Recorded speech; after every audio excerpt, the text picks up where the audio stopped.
Good morning, student. I am Arvind Maurya, and I will discuss here a new topic of a class 10th science, that is a decomposition reaction. So, decomposition reaction.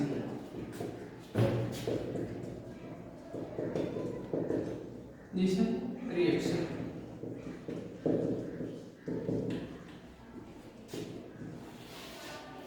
सो हम decomposition reaction के बारे में थोड़ा सा इसके definition के बारे में समझेंगे कि डिफिनीशन इसका कैसे लिखेंगे।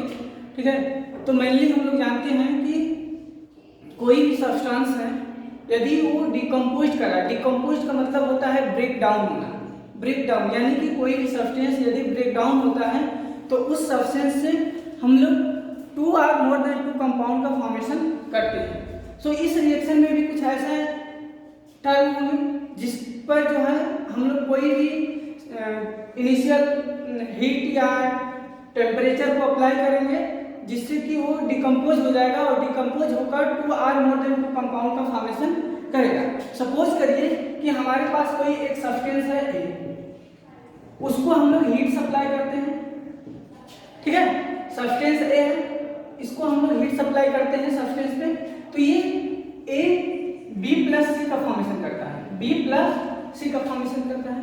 इस रिएक्शन में हमने एक सिंगल रिएक्टेंट का यूज किया, सिंगल रिएक्टेंट का यूज किया, और जब इस रिएक्टेंट पे हम हीट सप्लाई कर रहे हैं तो ये रिएक्टेंट जो है ये 2 प्रोडक्ट में कन्वर्ट हो रहा है।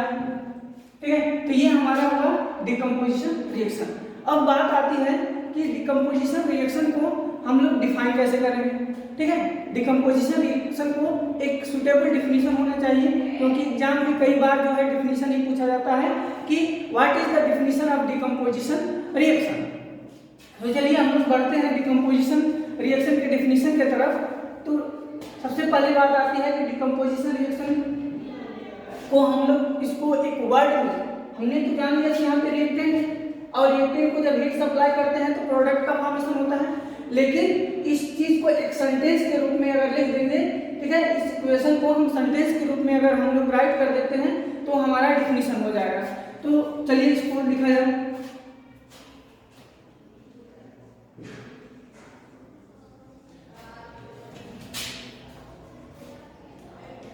द रिएक्शन, यहाँ पे इसको इमेज कर लेते हैं, those reaction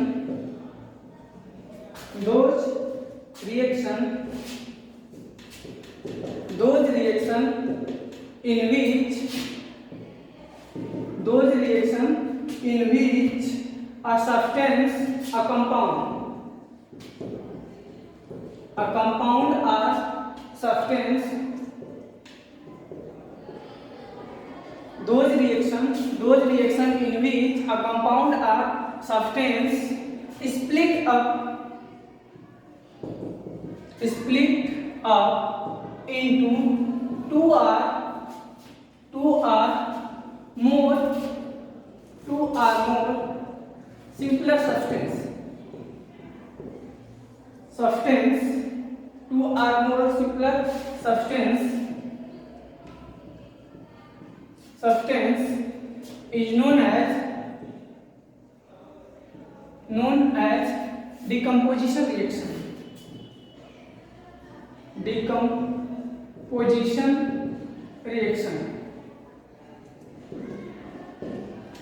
ओके, यहाँ पे देखिए हमने इसका डिफिनीशन को राइट कर दिया। Those reaction in which a compound or substance split up into 2 or more simpler substance is known as decomposition reaction. ठीक है, इसका जनरल हम लोग फॉर्म लिखते हैं। एक कोई सब्सटेंस है, सपोज करिए कि हमारे पास एक कोई सब्सटेंस है या कंपाउंड है, उसको जब हम लोग हीट सप्लाई करते हैं तो ये सब्सटेंस A B+C का फॉर्मेशन करता है, B+C का फॉर्मेशन करता है। तो ये हमारा जो है डिकम्पोजिशन रिएक्शन हो गया। जैसे हम लोग यदि एग्जांपल की बात करें, एग्जांपल के लिए तो कैल्शियम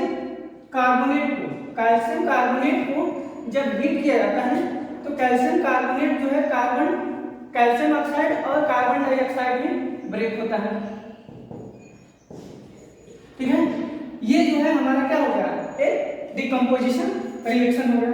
ठीक है, अब बात आती है कि यहाँ पे हमने हीट सप्लाई किया, और भी कुछ ऐसे फैक्टर हो गए कि जिसको हम लोग यदि इस पे जो है अप्लाई करते हैं, इस रिएक्शन पे अप्लाई करते हैं तो डिकम्पोजिशन रिएक्शन प्रोड्यूस हो सकता है। So on the factor of decomposition reaction में बी कन्वर्टेड इन 3 टाइप, यानी कि डिकम्पोजिशन रिएक्शन जो होता है वो 3 टाइप में हम लोग उसको क्लासिफाई कर सकते हैं। यहाँ पे हम लोग लिख सकते हैं कि डिकम्पोजिशन रिएक्शन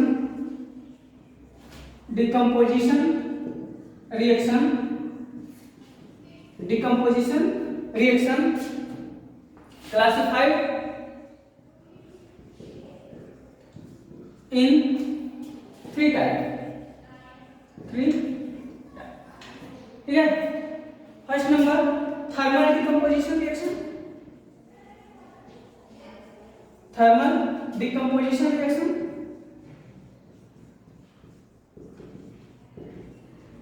जीसन reaction.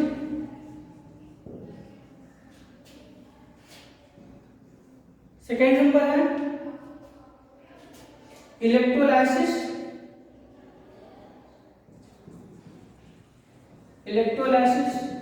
Decomposition reaction.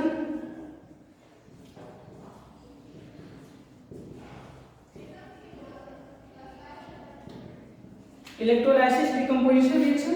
And third number है फोटोकेमिकल डिकम्पोजिशन रिएक्शन।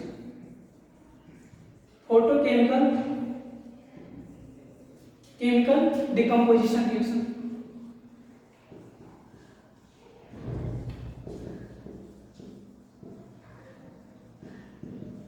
ठीक है, अब जो है हम 1 बाय 1 करके जो है इन जो 3 टाइप्स के डिकम्पोजिशन रिएक्शन है इनके बारे में स्टडी करेंगे। देखिए, थर्मल डिकम्पोजिशन रिएक्शन यानी कि ऐसे डिकम्पोजिशन रिएक्शन जिसको हम लोग हीट सप्लाई करें, यानी कि जब हम लोग उस रिएक्शन में हीट सप्लाई करेंगे तो हमारा जो रिएक्टेंट है वो 2 or more than 2 कंपाउंड में कन्वर्ट हो जाएगा, तो उसको हम लोग थर्मल डिकम्पोजिशन कहेंगे। थर्मल यानी कि हीट, जिस रिएक्शन में यदि हम लोग हीट सप्लाई करें तो वह जो है प्रोडक्ट में कन्वर्ट हो जाता है, उस रिएक्शन को हम लोग थर्मल डिकम्पोजिशन रिएक्शन बोलेंगे। सेकेंड नंबर है इलेक्ट्रोलाइसिस डिकम्पोजिशन, यानी कि ऐसे रिएक्शन जिसमें हम लोग इलेक्ट्रिसिटी प्रोवाइड करें।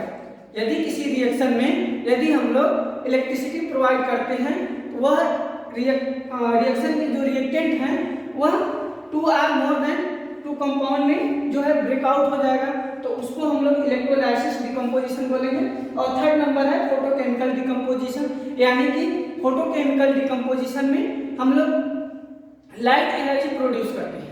यदि किसी रिएक्शन में लाइट एनर्जी प्रोड्यूस करें और उसके जो रिएक्टेंट है, रिएक्शन के जो रिएक्टेंट हैं वो 2 or more than 2 प्रोडक्ट में कन्वर्ट हो जाएंगे, तो उसको हम लोग फोटोकेमिकल डिकम्पोजिशन रिएक्शन बोलेंगे।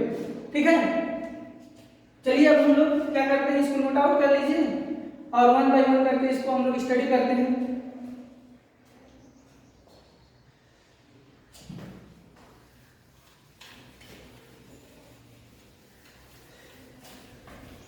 अब देखिए, हम लोग स्टडी करेंगे थर्मल डिकम्पोजिशन रिएक्शन के बारे में। और थर्मल का मतलब हम लोग समझ गए हैं कि हीट प्रोवाइड करेंगे। कुछ ऐसे रिएक्शन होते हैं जिनमें यदि हम लोग हीट प्रोवाइड करें तो उसके जो रिएक्टेंट हैं वो प्रोडक्ट में कन्वर्ट हो जाएंगे। और अब देखिए, अगला नंबर है हमारा फर्स्ट डिकम्पोजिशन रिएक्शन में फर्स्ट टाइप की जो हमारा केमिकल रिएक्शन था वो था थर्मल डिकम्पोजिशन।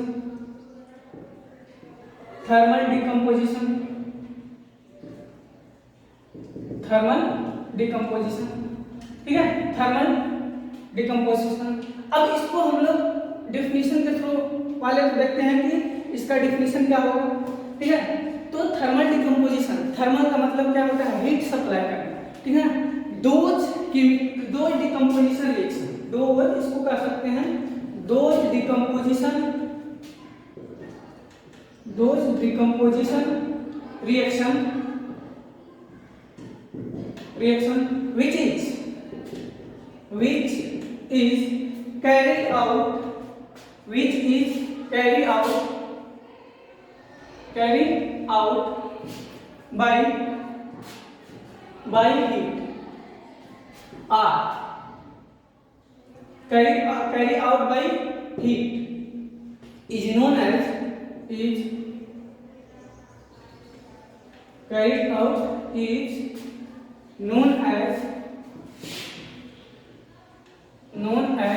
thermal decomposition.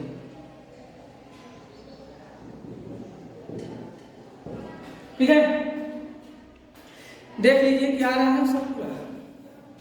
यहाँ पे देखिए, यहाँ पे कुछ कट रहा है तो इसको यहाँ पे कर लीजिए, और ये जो हमारा हो जाएगा ये डिकम्पोजिशन हो जाएगा,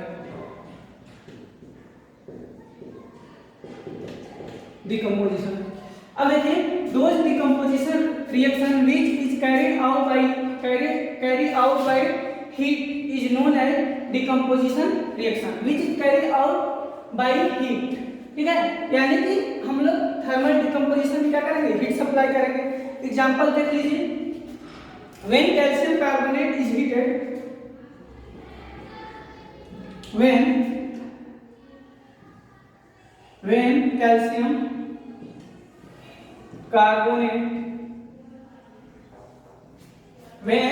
calcium carbonate is heated,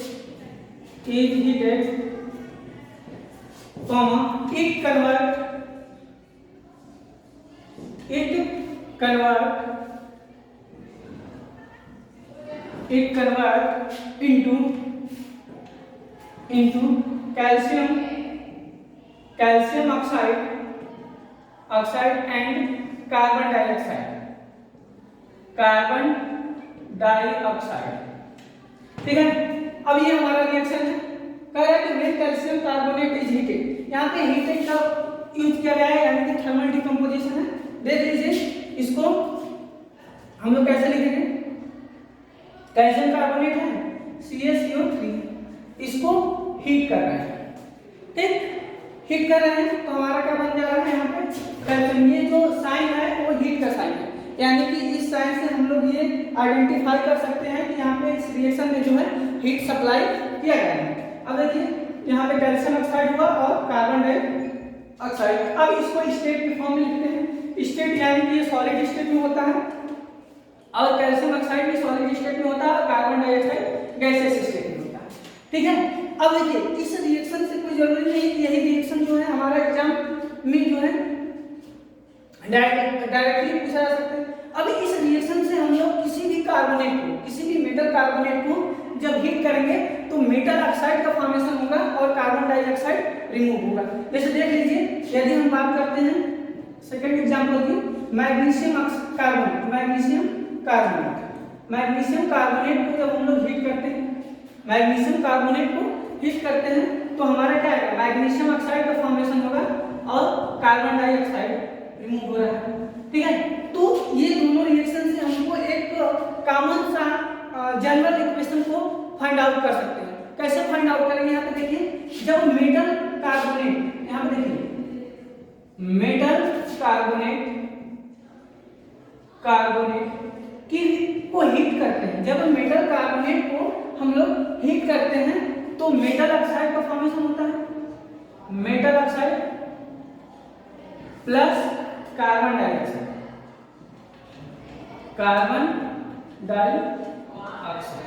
ठीक है। तो इस जनरल ये जो है, this is a general equation. ठीक है, अब थर्मल डिकम्पोजिशन, ये जनरल रिएक्शन है, यानी कि कोई भी मेटल कार्बोनेट, वो किसी भी मेटल जनरली जो है, जनरली हम सेकेंड ग्रुप के मेटल के बारे में बात कर रहे हैं कि उसके जो कार्बोनेट होंगे उसको जब हम लोग हीट करेंगे तो मेटल ऑक्साइड और कार्बन डाइऑक्साइड का यहाँ पे फॉर्मेशन हो जाएगा। ठीक है, अब देखिए, इसको आप लोग नोट आउट कर लीजिए। अगले एग्जांपल की तरफ हम लोग बढ़ते हैं।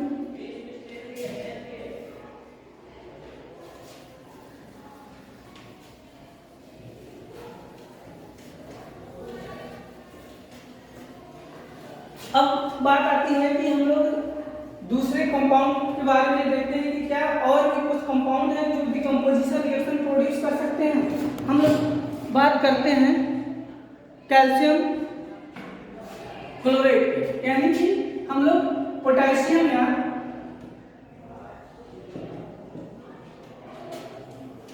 पोटेशियम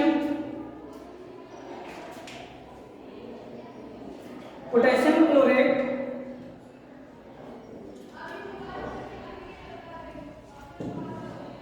पोटेशियम क्लोराइड या सोडियम क्लोराइड या सोडियम क्लोराइड, ठीक है। पोटेशियम या सोडियम क्लोराइड को जब हम लोग हीट सप्लाई करते हैं, पोटेशियम या सोडियम क्लोराइड को जब हम लोग हीट सप्लाई करते हैं तो यह पोटेशियम क्लोराइड और कार्बन डाइऑक्साइड देता है। देखिए पोटेशियम क्लोराइड का फॉर्मूला ClO3 होता है। हमने पोटेशियम क्लोराइड लिया और इसको हम लोग क्या किए, हीट सप्लाई किया। जब पोटेशियम क्लोराइड पे हमने हीट सप्लाई किया तो पोटेशियम जो है पोटेशियम क्लोराइड में कन्वर्ट हो गया, potassium chloride plus carbon dioxide produce हुआ।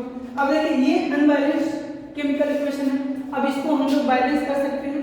देखिए बैलेंस करने के लिए यहाँ पे 3 का मल्टीप्लाई किया जाएगा, जब 3 का मल्टीप्लाई यहाँ पे 2 का मल्टीप्लाई कर देते हैं, 2 का मल्टीप्लाई करेंगे, ठीक है।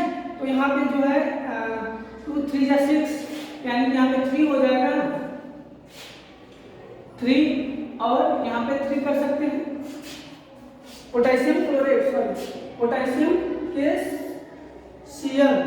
KClO3 यहाँ पे कार्बन डाइऑक्साइड ना होकर ऑक्सीजन होगा, ठीक है। यहाँ पे जब हम लोग पोटेशियम क्लोराइड या सोडियम क्लोराइड को हीट कराते हैं तो हमारा पोटेशियम क्लोराइड और जो है ऑक्सीजन प्रोड्यूस करेगा। अब देखिए यहाँ पे क्या कर सकते हैं कि हम लोग यहाँ पे 3 का मल्टीप्लाई कर देंगे और यहाँ पे 2 हो जाएगा और यहाँ पर भी 2 हो जाएगा। इस तरह से ये हमारा बैलेंस केमिकल इक्वेशन है। और इस जो है ये जो केमिकल इक्वेशन है इसकी यूज जो है हम लोग लैबोरेटरी में करते हैं ऑक्सीजन का फॉर्मेशन करने के लिए। इस रिएक्शन में हम लोग देखते हैं कि प्रोडक्ट के रूप में ऑक्सीजन हमको क्या मिला है, प्राप्त हुआ है। और एग्जाम्पल देखिए हमने क्या किया कि सोडियम क्लोराइड को लिया NaClO3 को जब हमने हीट किया तो सोडियम क्लोराइड का फॉर्मेशन हुआ 2NaCl+3O2, ठीक है। तो पोटेशियम क्लोराइड या सोडियम क्लोराइड को हम लोग हीट करेंगे तो हमारा क्या आ रहा है, इससे हम पा सकते हैं कि एक साल्ट का फॉर्मेशन हुआ और ऑक्सीजन गैस प्रोड्यूस हो रही है। अब इसको देखिए, इसको सॉलिड फॉर्म में जो स्टेट को फेज को रिप्रेजेंट करेंगे और ये भी जो है हमारा सॉलिड फॉर्म में पाया जाता है, ये भी सॉलिड फॉर्म और ये गैसियस फॉर्म है, ये भी क्या है गैसियस फॉर्म है, ठीक है। तो ये अगला सेकंड एग्जांपल है डिकम्पोजिशन रिएक्शन का। अब जो है थर्ड एग्जांपल एक और है कि फेरस सल्फेट को FeSO4 फेरस सल्फेट को जब हीट किया जाता है, फेरस सल्फेट को जब हीट किया जाता है तो इसका प्रोडक्ट क्या बनता है, ferric oxide Fe2O3 plus sulphur dioxide plus sulphur trioxide. ये हमारा सल्फर डाइऑक्साइड है, सल्फर ट्राइऑक्साइड है और ये जो है फेरिक ऑक्साइड है और ये क्या है फेरस सल्फेट, ठीक है। तो फेरस सल्फेट को जब हम लोग हीट सप्लाई करते हैं तो फेरिक ऑक्साइड कार्बन डाइऑक्साइड और कार्बन ट्राइऑक्साइड में कन्वर्ट होता है। अब इसके स्टेट को हम लोग रिप्रेजेंट करते हैं, फेरस सल्फेट जो है सॉलिड फॉर्म में होता है और ये जो है फेरिक ऑक्साइड भी सॉलिड फॉर्म में होगा और सल्फर डाइऑक्साइड ये गैसियस फॉर्म में होता है और सल्फर ट्राइऑक्साइड भी क्या होता है हमारा गैसियस फॉर्म में होता है। तो इस रिएक्शन से हम लोग ये देखते हैं सब रिएक्शन में कि हमने सिंगल प्रोडक्ट का यूज किया और सिंगल रिएक्टेंट का यूज किया और उसको जब हीट किया तो जो है डबल या ट्रिपल प्रोडक्ट का फॉर्मेशन हो रहा है। अगला एग्जांपल देख लीजिए डिकम्पोजिशन रिएक्शन का। लेड नाइट्रेट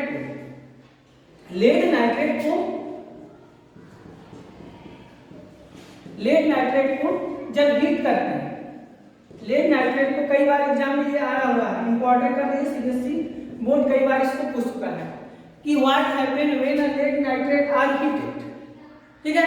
यानी कि लेड नाइट्रेट को जब हम लोग हीट करते हैं तो क्या होता है, यहाँ पर देख लीजिए, लेड नाइट्रेट को जब हम लोग हीट करेंगे तो लेड ऑक्साइड का फॉर्मेशन होगा, PbO plus nitrogen dioxide N2O NO2, nitrogen dioxide NO2 plus जो है ऑक्सीजन O2 का फॉर्मेशन होगा। ठीक है, इस रिएक्शन में हम लोग देख रहे हैं कि लेड नाइट्रेट को जब हीट करते हैं तो लेड ऑक्साइड, ठीक है, नाइट्रोजन यदि दिख नहीं रहा होगा तो यहाँ पर देख लीजिए, लेड ऑक्साइड, नाइट्रोजन डाइऑक्साइड और प्लस ऑक्सीजन O2, ठीक है, इन सब का फॉर्मेशन हो रहा है। अब इसके जो है फेज को रिप्रेजेंट करेंगे तो लेड नाइट्रेट जो है सॉलिड फेज में होता है, लेड ऑक्साइड जो है ये भी सॉलिड फेज में होता है, नाइट्रोजन डाइऑक्साइड गैसियस फेज है, ठीक है, और ऑक्सीजन भी हमारा गैसियस फेज में होता है। ठीक, इस रिएक्शन को आप नोट कर लीजिए। और ये जो भी रिएक्शन हम यहाँ पे बता रहे हैं वो एग्जाम की दृष्टि से बहुत ही इंपॉर्टेंट जो है केमिकल रिएक्शन है।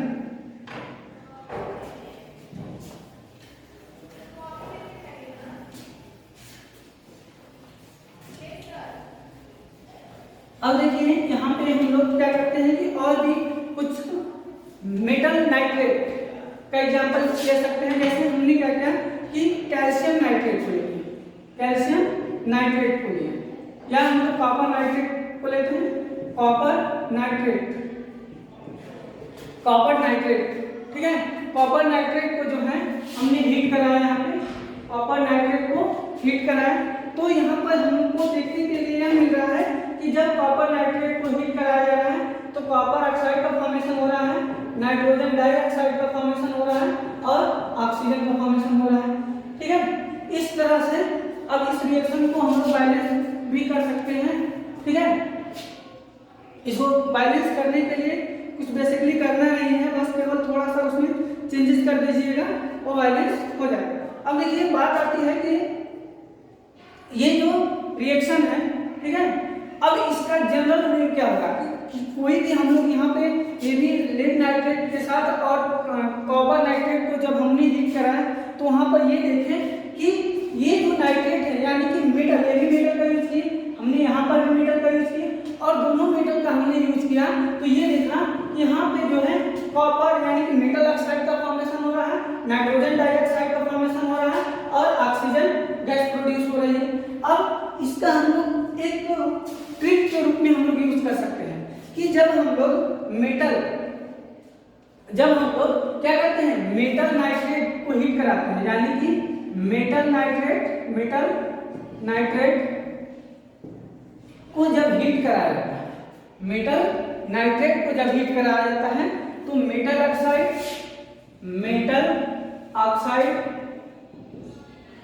नाइट्रोजन डाइऑक्साइड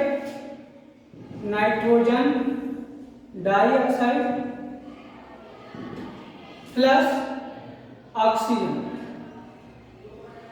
ऑक्सीजन, यानी कि जब मेटल नाइट्रेट को हीट कराया जा रहा है तो मेटल ऑक्साइड, ठीक है, और नाइट्रोजन डाइऑक्साइड और ऑक्सीजन हमको प्रोड्यूस हो रहा है, ठीक है। अब देखिए हम लोग क्या कर सकते हैं कि इस पे देखते हैं कि और कोई एग्जांपल इस पे फिट होता है। जैसे हमने क्या किया कि कैल्शियम नाइट्रेट को जब हीट कराया, ठीक है, कैल्शियम नाइट्रेट को जब हमने हीट कराया तो हमने ये देखा कि कैल्शियम नाइट्रेट को जब हीट कराया जाता है ये सॉलिड फॉर्म में होता है और ये दोनों गैसेस जो है गैसेस फॉर्म में होंगे, ठीक है, ये लिख सकते हैं। अब यहाँ पे देखिए कैल्शियम नाइट्रेट, ठीक, को जब हीट कराया जा रहा है तो कैल्शियम ऑक्साइड का फॉर्मेशन होगा प्लस नाइट्रोजन डाइऑक्साइड का फॉर्मेशन होगा, ये भी गैसेस है, ठीक है, और प्लस O2 गैसेस के रूप में यहाँ पे इन्वॉल्व होगा। अब देखिए इसमें हमने कैल्शियम, लेड और कॉपर, यानी कि कैल्शियम, लेड Pb और कॉपर, इन एटम का यूज किए हैं, इन मेटल का यूज किया है और इन मेटल का यूज करके हमने इसमें जो है नाइट्रेट को हीट कराया और देखिए कि यहाँ पे प्रोडक्ट कौन सा बन रहा है। अब इसी तरह हम लोग मैग्नीशियम का भी प्रयोग कर सकते हैं, ठीक है। कुछ जो है मेटल इसको क्या करेंगे, फॉलो करेंगे, तो इन पार्टिकुलर जो कैल्शियम, लेड, कॉपर, मैग्नीशियम कि जितने भी मेटल नाइट्रेट होंगे उनको जब हीट किया जाएगा तो यही जो है हमारा प्रोडक्ट का फॉर्मेशन होगा। तो इस तरह से हम लोग डिकम्पोजिशन रिएक्शन के बारे में कुछ जानकारी इकट्ठा कर लिए हैं कि डिकम्पोजिशन रिएक्शन किस टाइप से होगा और इसमें कौन कौन से एग्जाम्पल जो हैं हम लोग ला सकते हैं। कई बार देखिए एग्जाम में कई बार इसको पूछ दिया है, कई बार तो ये कहा है कि इस गैस का रिएक्शन दे देगा और कहेगा कि यहाँ पे कौन से गैस का फॉर्मेशन हुआ है। तो इसको आप लोग जो है नोट आउट कर लीजिए और एग्जाम की दृष्टि से जो है ये जो बहुत इंपॉर्टेंट जो है केमिकल इक्वेशन है और इसमें से पक्का 100% चांसेस है कि इस रिएक्शन से क्वेश्चन जरूर एग्जाम पेपर में आएगा। तो इसको ध्यान से इसको नोट कर लीजिएगा और इसको लर्न कर लीजिएगा और प्रैक्टिस। देखिए ये इसको बैलेंस, ये जो रिएक्शन है इसको बैलेंस कर लीजिएगा, क्योंकि हमने क्या किया था कि एक बैलेंसिंग का अलग से वीडियो बनाया है तो उसमें सब सारे चीज़ को सिखाएंगे, किसी भी केमिकल इक्वेशन को कैसे बैलेंस करेंगे, ठीक है। वहाँ भी इसको बैलेंस कर लीजिएगा देखकर। और 100% एकदम कन्फर्म है कि 100% इससे क्वेश्चन पूछा जाएगा। अब अगला डिकम्पोजिशन रिएक्शन के बारे में हम लोग देखते हैं।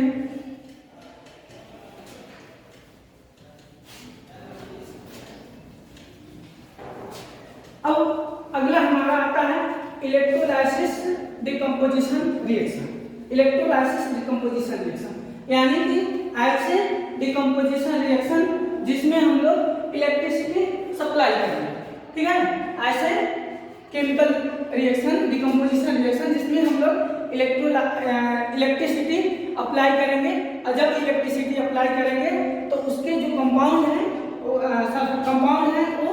2 या 2 से अधिक कंपाउंड में क्या हो जाएंगे, कन्वर्ट हो जाएंगे। चलिए इसको लिखते हैं। when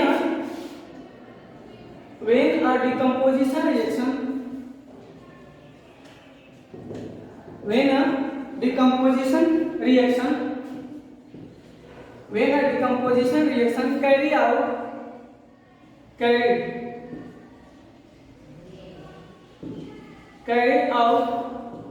by electricity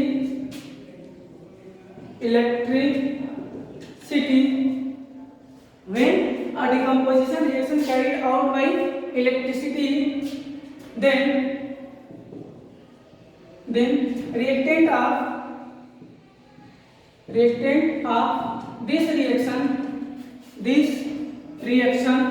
of this reaction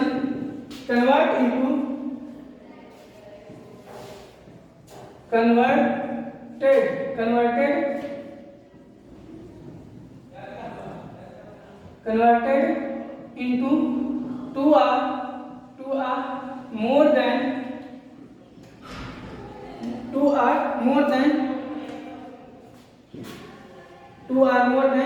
2 product.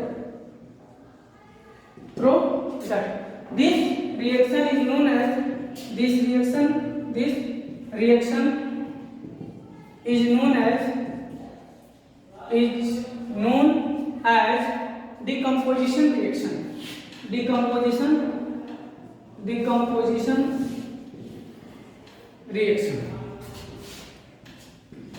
reaction। देखिए हमने क्या लिखा डेफिनेशन में, तो when a decomposition reaction carried out by electricity then reactant of this reaction converted into 2 or more than 2 product, this reaction is known as decomposition reaction। यानी कि कहने का मतलब यह है कि यदि किसी रिएक्शन में हम लोग इलेक्ट्रिसिटी सप्लाई करते हैं, जब इलेक्ट्रिसिटी सप्लाई करते हैं तो उसके जो रिएक्टेंट है, रिएक्शन के जो रिएक्टेंट है वो 2 or more than 2 प्रोडक्ट में कन्वर्ट होता है। तो इस टाइप के जो रिएक्शन को डिकम्पोजिशन रिएक्शन कहते हैं। अब देखिए एग्जांपल, बेसिकली इसका जो फर्स्ट एग्जांपल हम लोग लेते हैं H2O का, यानी कि H2O जो कि लिक्विड फॉर्म में होता है, इसमें इलेक्ट्रिसिटी सप्लाई करेंगे। जब इसमें इलेक्ट्रिसिटी सप्लाई करते हैं तो ये जो है H2O कन्वर्ट होता है H2O प्लस O2 में, ठीक है। यानी कि ये भी गैसेस, ठीक है। यानी कि जब वाटर में इलेक्ट्रिसिटी सप्लाई करते हैं तो वाटर के जो मॉलिक्यूल हैं वो हाइड्रोजन और ऑक्सीजन में कन्वर्ट हो जा रहा है। जबकि यही रिएक्शन को हम कॉम्बिनेशन रिएक्शन में भी देखे थे। कॉम्बिनेशन रिएक्शन में क्या होता था कि हमारा जो ऑक्सीजन और हाइड्रोजन को हम जब रिएक्ट कराते थे, ऑक्सीजन और हाइड्रोजन को जब हम रिएक्ट कराते थे तो वह H2O में कन्वर्ट हो जाता था, और इसमें जस्ट उसका अपोजिट हो रहा है। इसीलिए डिकम्पोजिशन रिएक्शन को अपोजिट टू कॉम्बिनेशन रिएक्शन बोला जाता है। कभी कभी क्वेश्चन में पूछा जाता है कि why decomposition reaction is opposite to combination reaction. Question पूछा जाता है why decomposition reaction is opposite to combination reaction, तो उसका आंसर क्या होगा कि कॉम्बिनेशन रिएक्शन में हमारा क्या बन रहा है, सिंगल प्रोडक्ट का फॉर्मेशन हो रहा है, लेकिन और इसमें क्या हो रहा है, उसका अपोजिट हो रहा है कि हमारा रिएक्टेंट सिंगल होता है और प्रोडक्ट 2 आर मोर देन 2 में कन्वर्ट हो जाता है। अगला एग्जांपल इसका देख लीजिए। जब NaCl जो कि मोल्टन फॉर्म में होगा, यानी कि उसमें वाटर के कुछ मॉलिक्यूल होंगे, ठीक है, मोल्टन फॉर्म में होगा। इसमें इलेक्ट्रिसिटी अप्लाई करेंगे NaCl में, तो ये जो है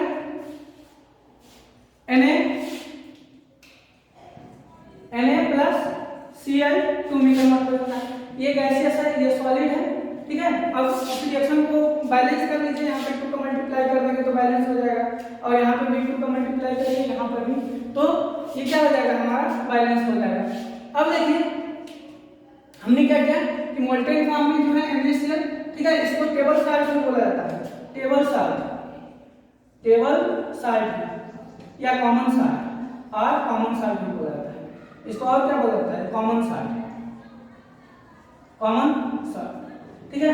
टेबल साल्ट या कॉमन साल्ट को जब हम लोग इसमें इलेक्ट्रिसिटी जब मोल्टन फॉर्म में रहेगा, तब जब यदि सॉलिड फॉर्म में रहता है, ठीक है, NaCl सॉलिड फॉर्म में होता है तो वो इलेक्ट्रिसिटी कंडक्ट नहीं कर सकता, ठीक है। ध्यान रखिएगा कि NaCl को मोल्टन फॉर्म में होना चाहिए, और जब ये मोल्टन फॉर्म में होगा तो इसके जो Na की जो है, देखिए ये जब ब्रेक होता है, NaCl जब ब्रेक होता है तो Na प्लस बनता है प्लस Cl माइनस बनता है। अब ये जो है आयंस, आपको मालूम होगा कि जब कभी भी आयंस एक पार्टिकुलर डायरेक्शन में मूव करते हैं तो वहां जो है इलेक्ट्रिसिटी जो है क्या होती है, जनरेट हो जाती है।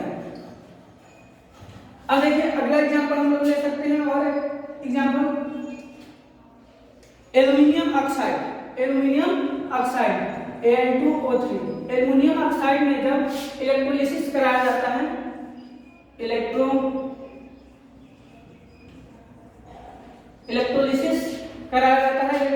या इलेक्ट्रिसिटी अप्लाई किया जाता है, तो ये जो है एल्युमिनियम और ऑक्सीजन में कन्वर्ट हो जाता है, इसको हम लोग बैलेंस कर सकते हैं। यहाँ पे 2 को मल्टीप्लाई कर दीजिए, यहाँ पे 3 कर दीजिए, और यहाँ पे 4 कर दीजिए, तो ये जो है हमारा बैलेंस हो जाएगा। अब इसमें क्या हो रहा है कि एल्युमिनियम ऑक्साइड, जिसको एल्यूमिना बोला जाता है, इस एल्युमिनियम ऑक्साइड है, इसको एल्यूमिना भी बोला जाता है, एल्युमिनियम का ओर है। जब एल्युमिनियम का कंस्ट्रक्शन किया जाता है, यानी कि अपने ओर से इसको रिमूव किया जाता है, ठीक है, तो ये एल्युमिना से जो है अच्छी मात्रा में हमको एल्युमिनियम प्राप्त हो जाता है, ठीक है। देखिए यहाँ पे ऑक्सीजन और एल्युमिनियम प्राप्त हुआ। तो इस रिएक्शन में बेसिकली हम लोग क्या देखते हैं, कौन सा रिएक्शन है, इलेक्ट्रोलिसिस डिकम्पोजिशन रिएक्शन, ठीक है, इलेक्ट्रोलिसिस डिकम्पोजिशन रिएक्शन। इसको लिख सकते हैं electrolytic decomposition reaction, electrolytic decomposition reaction, ठीक है, इलेक्ट्रोलिटिक डिकम्पोजिशन, यानी कि इसमें इलेक्ट्रिसिटी का यूज किए। अब हमारा थर्ड टाइप का केमिकल इक्वेशन आता है, ठीक है, फोटोकेमिकल रिएक्शन या फोटोकेमिकल डिकम्पोजिशन रिएक्शन। इसको आप लोग नोट डाउन कर लीजिए।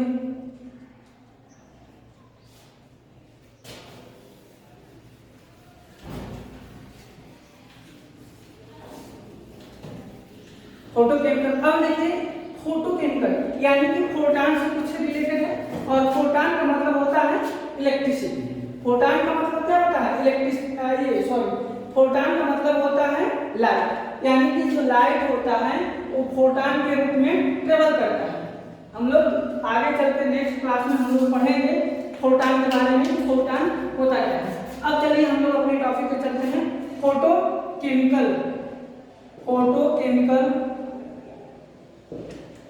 Decomposition reaction, photochemical decomposition reaction. ठीक है, फोटोकेमिकल डिकम्पोजिशन में क्या होगा कि यदि डिकम्पोजिशन रिएक्शन लाइट से जनरेट हो रहा है, यानी कि कोई हमारे पास रिएक्शन है जिस पर हम लोग लाइट सप्लाई करते हैं तो वो प्रोडक्ट में कन्वर्ट हो जाता है, लाइट प्रोडक्ट में कन्वर्ट हो जाता है, तो इसको हम लोग बोलेंगे फोटोकेमिकल डिकम्पोजिशन रिएक्शन। इसको लिख सकते हैं कि व्हेन अ डिकम्पोजिशन रिएक्शन, देखिए कैसे लिखा जाएगा, when a decomposition reaction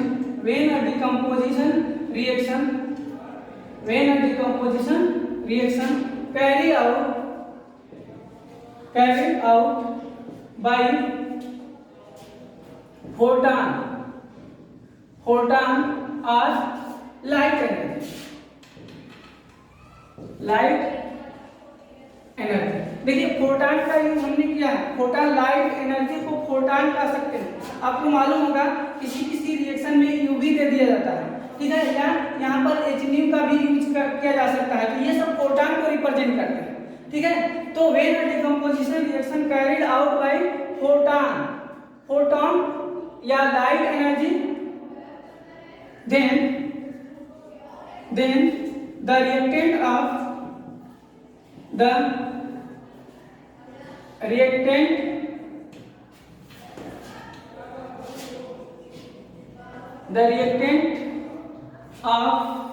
reaction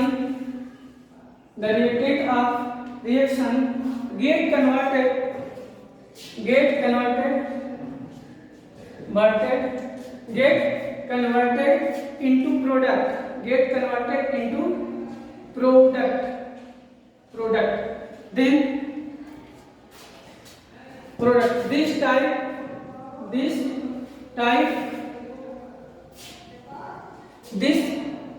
type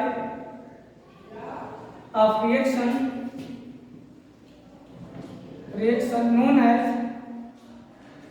known as photochemical decomposition या photolysis। photochemical decomposition।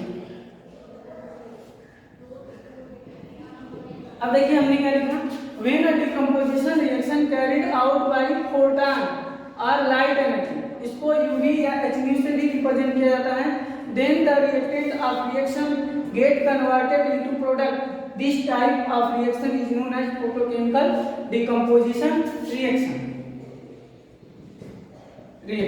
इसका एग्जांपल देखिए कि जब सिल्वर क्लोराइड पर हीट सप्लाई करते हैं, यूवी लाइट, जब सिल्वर क्लोराइड पे जो है यूवी लाइट अप्लाई किया जाता है, ठीक है, या सिंपली हम लोग लाइट भी कह सकते हैं या फोटॉन भी कह सकते हैं, तो ये जो है सिल्वर Ag प्लस Cl2 में कन्वर्ट हो जाता है। ठीक है, बैलेंस करने के लिए यहाँ पे 2 को मल्टीप्लाई कर देंगे तो हमारा केमिकल रिएक्शन बैलेंस हो जाएगा। ठीक, और इसका ब्रोमाइड नहीं होता है, सिल्वर ब्रोमाइड, क्या है, सिल्वर ब्रोमाइड, इसको भी जब हम लोग क्या यूवी या HNU अप्लाई करते हैं, यानी कि ये इलेक्ट्रिसिटी कह रहे हैं, लाइट एनर्जी, या इसको हम लोग लाइट एनर्जी में लिख सकते हैं, लाइट एनर्जी सप्लाई किया जाता है, तो ये सिल्वर प्लस ब्रोमीन Br2, ठीक है, ये हमारा सॉलिड फॉर्म में हो जाएगा, ये भी सॉलिड, ये गैसियस फॉर्म में हो जाएगा, ये भी गैसियस फॉर्म में हो जाएगा, ये भी जो है सॉलिड फॉर्म में होता है, और ये भी क्या होता है, सॉलिड फॉर्म। तो जितने भी इस टाइप के रिएक्शन होंगे वो फोटोकेमिकल डिकम्पोजिशन होंगे या फोटोलिसिस डिकम्पोजिशन रिएक्शन होंगे। तो हम लोग आज जो है डिकम्पोजिशन रिएक्शन के बारे में बहुत सारी चीज़ों का इसमें जो है स्टडी किया और देखे कि किस टाइप के फोटोकेमिकल डिकम्पोजिशन रिएक्शन होता है, या डिकम्पोजिशन रिएक्शन के बारे में मेनली हमने बात किया कि डिकम्पोजिशन रिएक्शन जो है 3 टाइप्स के होते हैं। एक होता है थर्मल डिकम्पोजिशन रिएक्शन, दूसरा रिएक्शन होता है इलेक्ट्रोलिसिस डिकम्पोजिशन रिएक्शन, और तीसरा जो होता है photochemical decomposition reaction. Photo thermal decomposition reaction के बारे में हम लोग देखा कि वहाँ पे हीट सप्लाई करते हैं तो रिएक्टेंट प्रोडक्ट में कन्वर्ट होता है। इलेक्ट्रोलिसिस में हमने देखा कि वहाँ पे इलेक्ट्रिसिटी जो है हम लोग प्रोड्यूस कराते हैं तो प्रोडक्ट का फॉर्मेशन होता है। और फोटोकेमिकल डिकम्पोजिशन में हमने देखा कि लाइट एनर्जी या सिंपली लाइट या फोटॉन का यूज करके हम लोग प्रोडक्ट का फॉर्मेशन कर सकते हैं। और हमारे जो दैनिक जीवन है, दैनिक जीवन में भी ये जो था डिकम्पोजिशन रिएक्शन का बहुत से सारा जो है यूज है। जैसे रिस्पायरेटरी सिस्टम में जो भी डिकम्पोजिशन रिएक्शन का यूज किया जाता है, या कोई भी प्लांट वगैरह है तो उसमें भी प्लांट अपना जो है फूड का फॉर्मेशन करता है तो उसमें भी डिकम्पोजिशन रिएक्शन का यूज करता है। या हम लोग मेटल को, किसी भी मेटल और से मेटल का जब कंस्ट्रक्शन किया जाता है, जो है प्योर मेटल को जब प्राप्त करना होता है तो वहाँ पर जो है डिकम्पोजिशन रिएक्शन का यूज करते हैं। या ऑक्सीजन को लेबोरेटरी में जो है हम लोग ऑक्सीजन को जब हम लोग बनाते हैं तो वहाँ पर भी डिकम्पोजिशन रिएक्शन का यूज किया जाता है। ये हमारा ऑल अबाउट जो है डिकम्पोजिशन रिएक्शन के बारे में हुआ। और आप लोग इस चैनल को ज़्यादा से ज़्यादा सब्सक्राइब करिए ताकि और भी जो चीज़ें हैं आप लोग को आसानी से मिल जाएगा। ठीक है, थैंक यू।